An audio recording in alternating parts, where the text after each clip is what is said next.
Tell me I'm wrong about this. LeBron James just can't help himself. LeBron James has survived 3 coaches in 4 years. Over these years, there's been a lot of rumors about his disrespect towards management, but no one has been bold enough to call him out directly. Now, someone finally has, and what they have to say is unbelievable. The coach who dared to push back.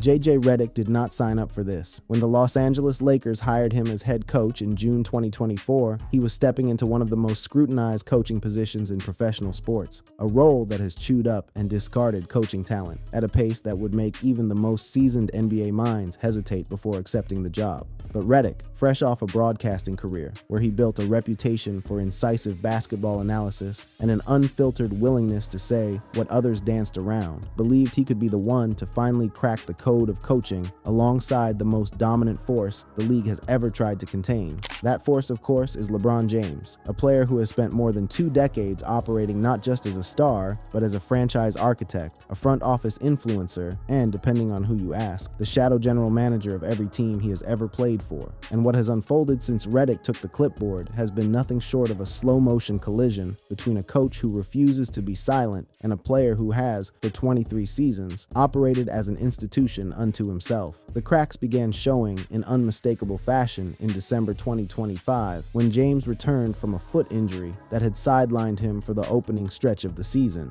In a post-game press conference that quickly circulated across every NBA media outlet, Redick admitted the Lakers haven't been as organized offensively since James rejoined the lineup, pointing to too many random possessions plaguing the team's half-court execution. That alone would have raised eyebrows across the league, a first-year head coach publicly identifying his most decorated player as the epicenter of offensive dysfunction. But Redick went considerably further. He told the assembled media that the next practice was going to be uncomfortable, and that the film session before it would be uncomfortable, delivering the kind of blunt promise that coaches in LeBron's orbit have historically been too cautious, too politically savvy, or frankly too afraid for their job security to make. And then he dropped the line that landed like a grenade in Lakers discourse: "I'm not doing another 53 games like this." That statement carried the weight of a man who had reached the absolute limit of his tolerance and was drawing a line in the sand for the entire organization to see. Redick was not simply venting frustration after a bad loss. He was signaling that the status quo, where the team's offensive identity bends and reshapes itself entirely around a 41-year-old's preferences and rhythms, was no longer acceptable to him, regardless of the consequences. He took partial responsibility, acknowledging, "That's on me,"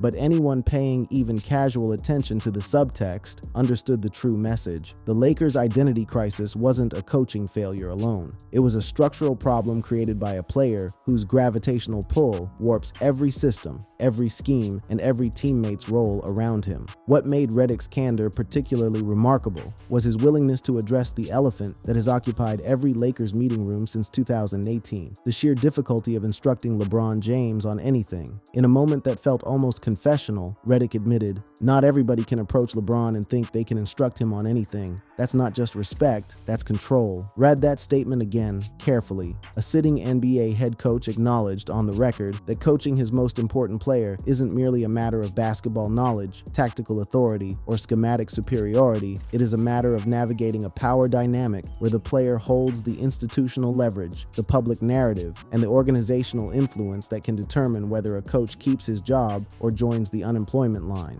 I think he's done it all season, and he's, from a coaching perspective, he's done everything we've asked of him and everything that sort of. And yet, even as Redick praised James's professionalism in press conferences, calling his commitment in year 23 the most remarkable thing about his career, the tension between public diplomacy and private reality was unmistakable to anyone willing to read between the carefully chosen words. The more remarkable thing is how much he cares in his 23rd year with all his accomplishments. So it's not the next, he's going to get another. That praise, however genuine, has always coexisted with a far more revealing admission. In what was framed as a lighthearted aside after a win, Redick compared James to Greg Maddux, the legendary baseball pitcher whose mastery of his craft meant he could override his catcher's signals with impunity, shaking off whatever was called because he simply knew better. The comparison was intended as a compliment. James, like Maddux, has reached a level of expertise where he can simply discard the play call and do what he believes is the superior option. But embedded in that compliment was a coaching reality that would fracture most staff. Your best player sometimes tells you to go screw yourself. And the worst part is he's actually right. Redick said it himself. Sometimes he tells me to F off. And he's right. That is not a working relationship built on traditional coaching hierarchy. That is a nightly negotiation between a coach who wants structural discipline and a player who has spent 23 years being the structure itself. The analytics underscored what Redick's words only hinted at. In 13 games following his return, James posted a 4.5 box plus minus, meaning the Lakers were statistically a worse team with him on the floor than without him. A mathematical negative, as analysts framed it. For a player of James's stature, those numbers represent more than a temporary slump or an adjustment period. They represent a fundamental misalignment between what this team needs to win basketball games and what its most prominent player is capable of providing at this late stage of his career. Redick has also had to navigate the peculiar media ecosystem that surrounds James at all times. When a LeBron social media post sent the sports media into a frenzy of speculation about trades, retirements, and cryptic messages, Redick dismissed the entire episode with the kind of bluntness that has become his trademark, calling reporters idiots and clarifying it was simply an advertisement. When asked about James missing games for personal reasons, Redick offered a single-word answer, no, regarding a return timeline. These were not the responses of a coach who felt secure in his position. They were the responses of a man who had calculated that honesty, even uncomfortable honesty, was the only path that preserved his credibility in a building where credibility has been in critically short supply. Reports subsequently surfaced that James lost it behind closed doors after Redick's public exposure of these uncomfortable truths. Heated confrontations reportedly followed, with sources describing a locker room atmosphere thick with tension and a coaching staff bracing for the fallout of having said what nobody else dared to say. The coach had done the one thing previous Lakers coaches had studiously avoided. He had taken the quiet part and spoken it at full volume.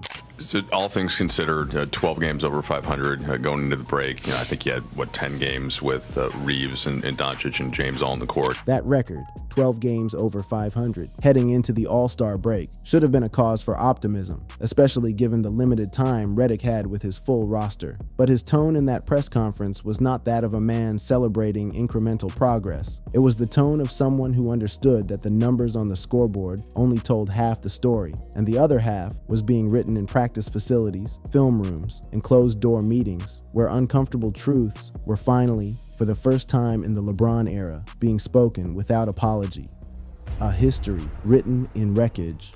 JJ Redick is not the first Lakers coach to find himself navigating the impossible geometry of coaching LeBron James. He is merely the latest entry in a lineage of men who discovered, each in their own painful way, that working alongside the king comes with a cost that no coaching resume, no tactical brilliance, and no championship pedigree can fully prepare you for. And perhaps no one understands that cost more intimately than Darvin Ham. Ham arrived in Los Angeles in 2022 with genuine credentials and a defensive philosophy the Lakers desperately needed after the disastrous Westbrook experiment. In his first season, he took a team that had missed the playoffs entirely and guided them all the way to the Western Conference Finals, adding an in-season tournament championship along the way. By most objective measures, it was a remarkable coaching debut, the kind of first-year performance that should have earned him years of organizational patience and institutional support. By May 2024, he was fired. The canyon between those two realities is where the LeBron effect lives and breathes and destroys careers. The public fractures between Ham and James were impossible to miss for anyone watching. During a 2024 playoff game against the Denver Nuggets, cameras captured James screaming at Ham and the coaching staff from the bench, visibly furious that Ham had elected not to challenge an out-of-bounds call. The footage showed not merely a player who disagreed with his coach, it showed a player overruling his coach in real time, in front of teammates who were watching the power dynamic unfold, in front of a national television audience that was taking notes. It was not the first such incident during Ham's tenure. Earlier in the 2023-24 season, James had bristled openly and vocally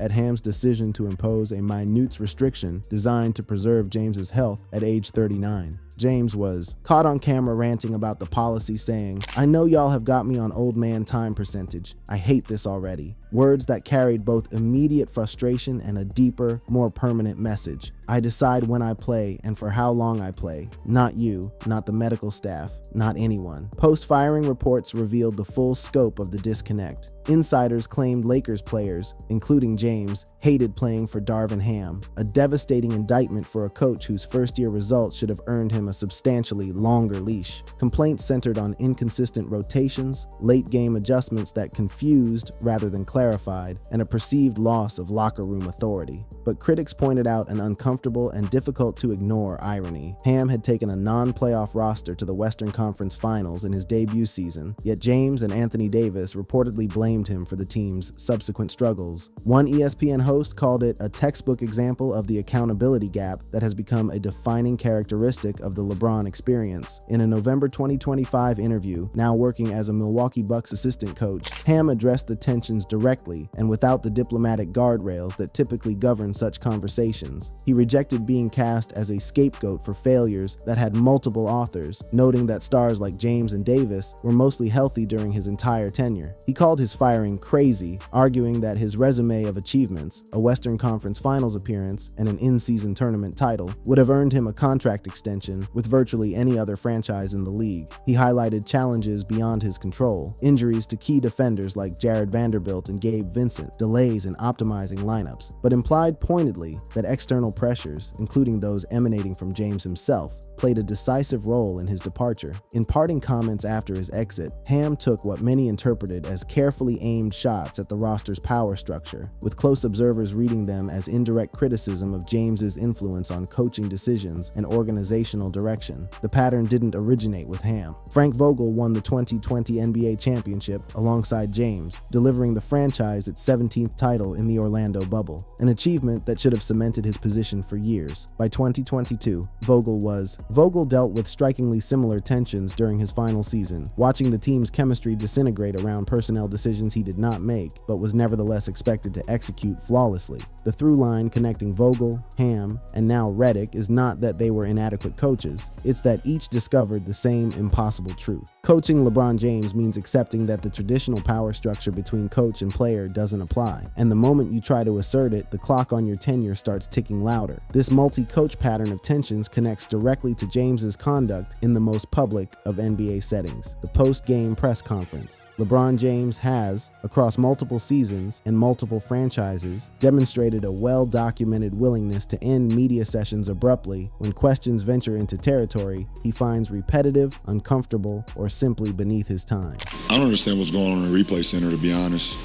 That was James during the 2024 NBA playoffs, after the Lakers blew a 20-point lead against Denver on a Jamal Murray buzzer beater. His frustration was directed at the NBA's replay center and the officiating apparatus, but the manner in which he delivered his critique, escalating rapidly from measured basketball analysis to barely contained fury, revealed a man accustomed to operating in environments where no one pushes back.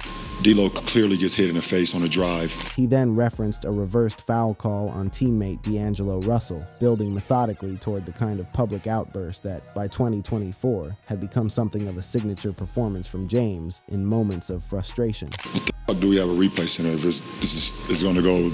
It doesn't make sense to me.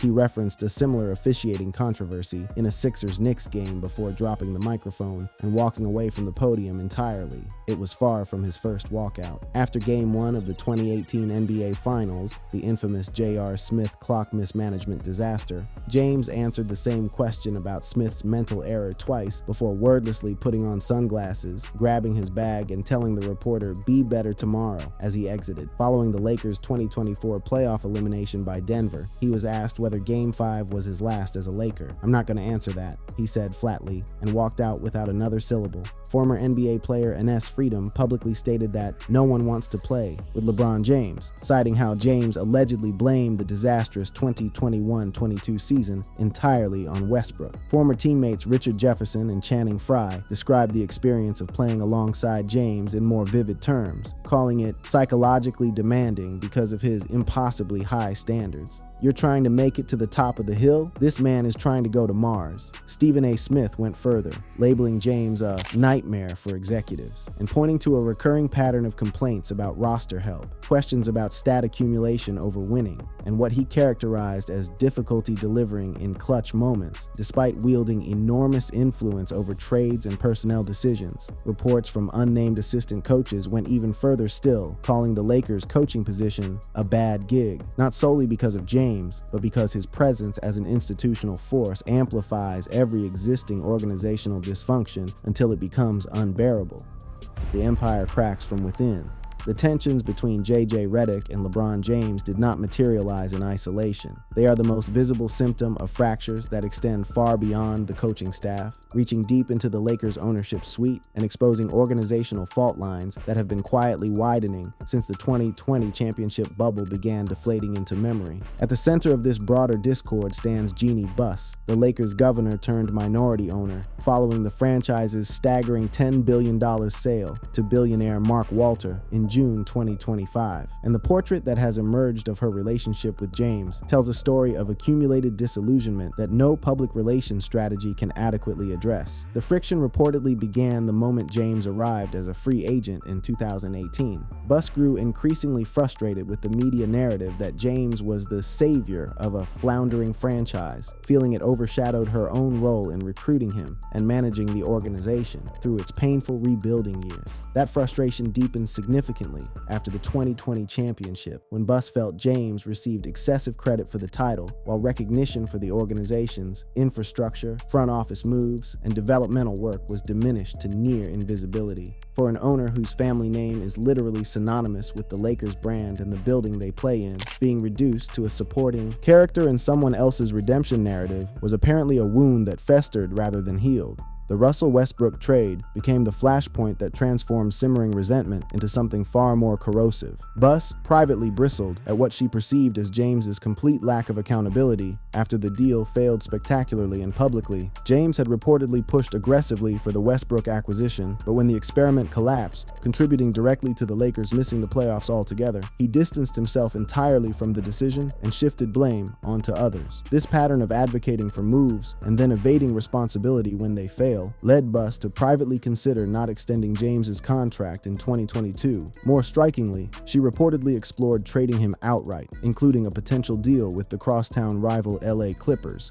the kind of organizational betrayal that would have detonated the Lakers' public image and fan loyalty simultaneously. Buss also reportedly voiced frustration about James's outsized ego and the overt control exerted by him and his agency, Clutch Sports, over personnel decisions and roster construction. An additional source of organizational irritation was what Buss perceived as James's lack of gratitude for the Lakers using a draft pick on his son, Bronny James, in the 2024 NBA draft, a selection that many viewed as a concession to LeBron's wishes rather than a pure basketball decision, one that inserted family dynamics into an already complicated professional environment and created coaching challenges of its own, with staff reportedly navigating the delicate task of evaluating a player whose father was simultaneously the team's most powerful figure. Buss also chafed at accommodating James's contract demands, including a no-trade clause she accepted almost begrudgingly, primarily to avoid the public backlash of denying LeBron anything. The ESPN report that surfaced these internal details was characterized by some media members as a hit piece, noting that Buss appeared deeply uncomfortable with James occupying the franchise's central identity rather than functioning as a valued but ultimately replaceable employee. James responded to the reports with characteristic dismissiveness after a January 22, 2026 loss to the Clippers. "I don't care how somebody feels about me. It doesn't bother me." He emphasized his focus was on basketball amid the Lakers' struggles, a familiar deflection from a player who has spent his career treating organizational drama the way he treats double teams, acknowledging it exists while acting as though it cannot touch him. Buss, for her part, issued a statement to The Athletic attempting to walk back the severity of the revelations. "It's really not right, given all the great things LeBron has done for the Lakers, that he has to be pulled into my family drama. To say that it wasn't appreciated is just not true and completely unfair to him." She followed the statement with a symbolic gesture, liking an Instagram post praising James, and sources indicated that James, along with agent Rich Paul, was scheduled to meet with Buss to clear the air. These tensions were further compounded by the Buss family's own internal infighting, which had contributed to the $10 billion sale of the franchise's majority stake to Mark Walter, a sale that tangled James into what one report called the family's broader drama, creating the impression that the Lakers' dysfunction was no longer simply about basketball, but about an institution unraveling at every level simultaneously. But clearing the air does not clear the record, and at this point in the 2025-26 season, the record speaks with uncomfortable clarity. At age 41, analysts note James cannot handle ball pressure anymore, observing a diminished confidence in his dribble without the assistance of screens or straight arm drives into space. This has led to costly turnovers against defensive specialists like Chris Dunn, Kawhi Leonard, and Giannis Antetokounmpo, making him what some evaluators have called a liability in certain lineup configurations, a word that would have been unthinkable in connection with James even 3 seasons ago. Physical setbacks, including nerve irritation and sciatica, have further limited his availability, tightening the Lakers' playoff push and complicating their awards race. James's history of blindsiding organizations upon departure, announcing decisions without prior notice, as seen in his exits from Cleveland and Miami, only amplifies the front office's anxiety that any season could be his last, yet they remain unable to plan around a player who refuses to commit to a timeline. Redick himself acknowledged that managing James alongside Luka Doncic and Austin Reeves requires constant tactical calibration, a nightly balancing act between respecting veteran autonomy and maintaining the structural discipline the team needs to compete against elite opponents. Probably do it more as a coach, the micro day-to-day stuff. That admission that the micro day-to-day stuff consumes him to a degree he never experienced as a player is the quiet confession of a coach who understands that championship-level execution is built in the smallest details, the ones that get lost when one player's preferences override the system. The other part is the macro stuff and the big picture stuff. And the big picture for the Lakers is this: 3 coaches in 4 years have been ground down by the same fundamental, seemingly irresolvable tension. Vogel won a championship and was discarded. Ham reached the conference finals and was eliminated. Redick, just months into his tenure, has already been compelled to say publicly what his predecessors only whispered to trusted confidants behind closed locker room doors. Skip Bayless, never one to let a LeBron controversy pass without extensive commentary, framed the broader narrative on his show by dissecting James's recent podcast remarks about incoming draft prospect Cooper Flagg. He's still Cooper Flagg, 2-name star. So here is where LeBron veered into sorry insecurity. Bayless's argument was that James, even in the act of praising the presumptive first overall pick, couldn't resist framing his own career origin story as one defined by overcoming disadvantages, landing with a weaker franchise, lacking the Hall of Fame supporting cast that Flagg will have the benefit of enjoying in Dallas alongside Klay Thompson, Kyrie Irving, and head coach Jason Kidd. You're the one who's had an amazing ride. Just be grateful for it. Whether you find Bayless's analysis persuasive or performative, the underlying point resonates with what has been unfolding inside the Lakers organization all season. James operates with the deep, unshakable certainty that every environment he enters should adapt itself to him rather than the other way around. Coaches, owners, teammates, general managers, and executives have all, at various junctures throughout his historic career, attempted to push back against that gravitational pull. Most have been expelled from orbit entirely, their careers altered by the experience of trying. The 2025-26 Lakers hover around the 500 mark, navigating the All-Star break with unresolved tensions that could decisively shape the season's final act. Redick's defensive improvements following a signature victory over Dallas offer a tantalizing glimpse of what this team could become if structural coaching discipline wins the war against individual personality. But with the trade deadline fast approaching, with James's future as a Laker still very much an open question, and with a coaching staff that has demonstrated a willingness, perhaps for the first time in the James era, to challenge the most powerful player in franchise history directly and publicly, the defining question of this Lakers season isn't whether they can work with LeBron James. The question is whether anyone ever truly could. Thanks for watching. Check out other cards on the screen.